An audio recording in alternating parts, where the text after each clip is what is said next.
Бардык оорунун шифасы бар, бир гана картаюуну токтотуу мүмкүн эмес. Бирок учурдагы абалыбызды мындан дагы картайтпай, көп жылга чейин сактап туруу ар бирибиздин колубуздан келет.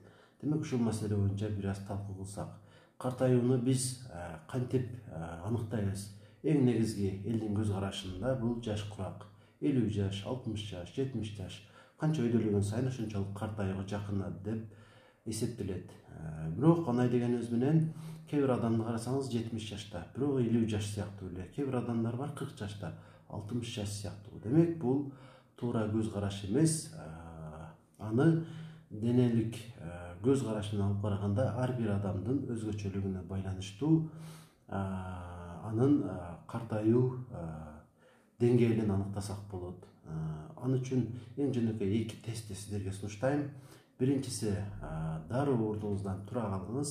Эгерде эч кандай тоскоолдугу жок, туруп кете алган болсоңуз, кыйналбай эле, таянбай, башка болбой, демек сиз дагы деле жаш бойдонсуз. Жана дагы ошол турган боюнча канча убакыт чарчабай тура бересиз.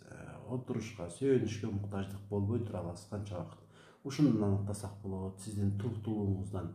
Экинчиси болсо, баягы эспандер бар го, мыжыга турган. Ошону алып туруп, канчалык мыжыга аласыз, ошондон дагы билсек болот. Эгер толук мыжыгып коюу мүмкүнчүлүгү сизде бар болсо, демек дагы деле күчтүү жаш бойдомун деп эсептесеңиз болот.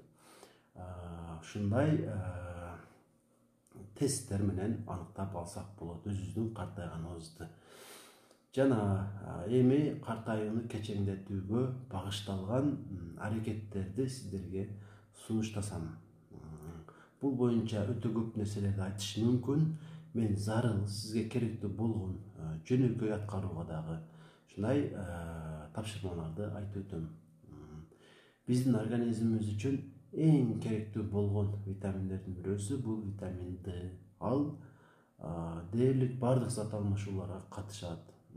Жана организмдин күбөлүү күчтүү, иммунитетке бай, ушундай жашоо мүмкүнчүлүгү жогору болгон абалды сактап турууга жардам бере турган негизги индикатор десем дагы болот. Андыктан эч качан ушул витаминди азайта койбошубуз керек.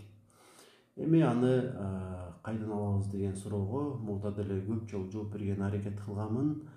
Ошол нерселерди кайталап коеюн. Бирок балким сизде башкача дагы ачылыштар болуп калар. Өзүңүз дагы изденип көрсөңүз болот. Витамин Д'ны күндөн алабыз албетте. Витамин Д'ны таблетка түрүндө ичсек болот. Анан дагы балыкта, жумурткада, жумуртканын сарысында эң көп витамин D бар. Андыктан мүмкүн болушунча балыкты көбүрөөк жеген аракет кылыңыз.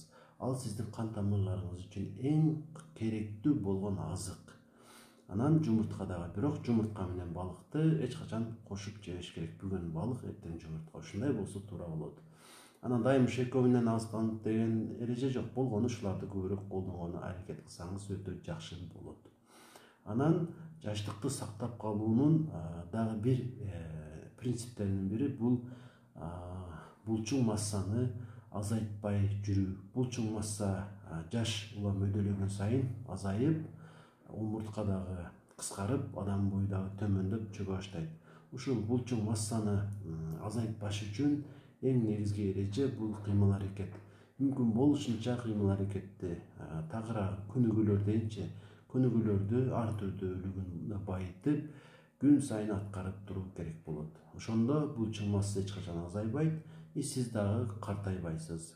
Анан булчуң массаңыз дагы жакшы бойдон калат. Организмиңиз дагы, иммунитетиңиз дагы төмөндөбөйт.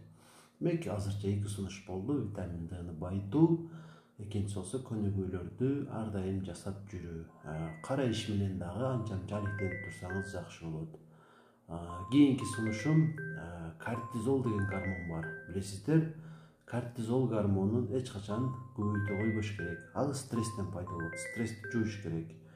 Телефонума звонок келип атат, анын үнү сиздерге да болуп аткан болсо, аны түшүнөсүздөр деп ойлойм. Демек, кортизол гормонун көбөйтпөш үчүн бизди тынчсыздандырган себептерди жоюп турушубуз керек. Мүмкүн болушунча тынчсызданбай жүрө алышыбыз керек. Канчалык өзүбүздү ушундай туруктуу кармасак, ар бир туш болгон кырдаалыбыз бизге ушул буйрулган нерсе экен демек. деп кабыл алып койсок, стресске деле орун калбайт. Ушундай сунуштар бар. Дагы да айта турган болсом, белокко бай азыктарды дагы көбүрөөк жеп туруш керек. Бул булчуңмастанын куруучу материалы деп түшүнсөңүз болот. Ал эң көп эттерде болот. Эт дагы үзбөш керек. Эч кой дегенде бир жумада 3 жолу жеп турсаңыз өтө жакшы болот. Эт дегенде ар түрдүү жаныбарларды болсо жакшы болот. Бир эле түрдүү малдыгын эле жей берсеңиз дагы жакшы эмес. Анан дагы кийинки сунушум бул ачкалык менен дагы адам жаштыкты сактаса болот. Анткени организм баары бир чарчайт. Бир жумада бир эле жолу деп айтам, же бир айда 2-3 жолу болсо дагы өтө жакшы болот. Эч кой дегенде 24 сааттык ачкалык менен алектенүү. Чыдай алсаңыз ушул нерсени аткарып туруңуз. Ал аралыкта таш пайда болуп калбаш үчүн бөйрөктө лимондун суунан сууга кошуп ичип турсаңыз жакшы болот. Бул кийинки сунушум болду. Анан дагы тамактануу эмеңизди, режимиңизди өзгөртсөңүз, мисалы, күнүнө 2 жолу, андан дагы жөндөмдүү болсоңуз күнүнө 1 эле жолу тамактанууга өтсөңүз, бул сиз үчүн өтө чоң жетишкендик болмок. Чындыгында бул кыйын, бирок өдөсүнөн чыкса болот. Мисалы, бир күндө 4 жолу тамак жеп жүрсөңүз, 1 ай 3 жолуга өтүңүз. Андан кийин 1 ай 2 айга 2 жолуга өтөсүз. Бара күнүнө 1 эле жолу тамактанып калышыңыз мүмкүн. Андан кийин 2 күндө бир тамактанганга жетишиңиз да ыктымал. Бул сиздин пайдаңызга гана. Эгер ошондой болгон болсо, тамактанбаган учурда лимондун суунан ичип туруш керек болот. Таш пайда болуп калбаш үчүн. Анан сууну дагы азайтпаш керек. Нормада ичип турса жакшы болот. Анан дагы картаюунун эң негизги себеби бул адамдын өзүнүн ички настрою. Мисалы, мен 30 жашка чыгып калдым. Бул мен үчүн өтө чоң курактай сезилип, эми биринчи жолу болуп аткан үчүн өзүмү башында өтө кыйналдым. Бирок бул жолу гана цифра мен дагы деле 25 жаштагыдаймын деп өзүм ынандырып, жакшы эле жаштай эле сезип жүрөм. Сиз дагы ушундай кылыңыз. Алдыда картайбаш үчүн 10 жылдыкка, 20 жылдыкка чоң пландарды түзүп коюшуңуз керек. Мен ушулардын өдөсүнөн чыгам. Мен али картайганга мага өтө эрте деген сыяктуу көз карашты эле жүрө берген сиз үчүн өтө пайда болот. Ушул сунуштарды бир ойлоп чыгасыз деп ойлойм. Балким айрым нерселерди айта албай калдым. Аларды кийинкилерде дагы толуктайм.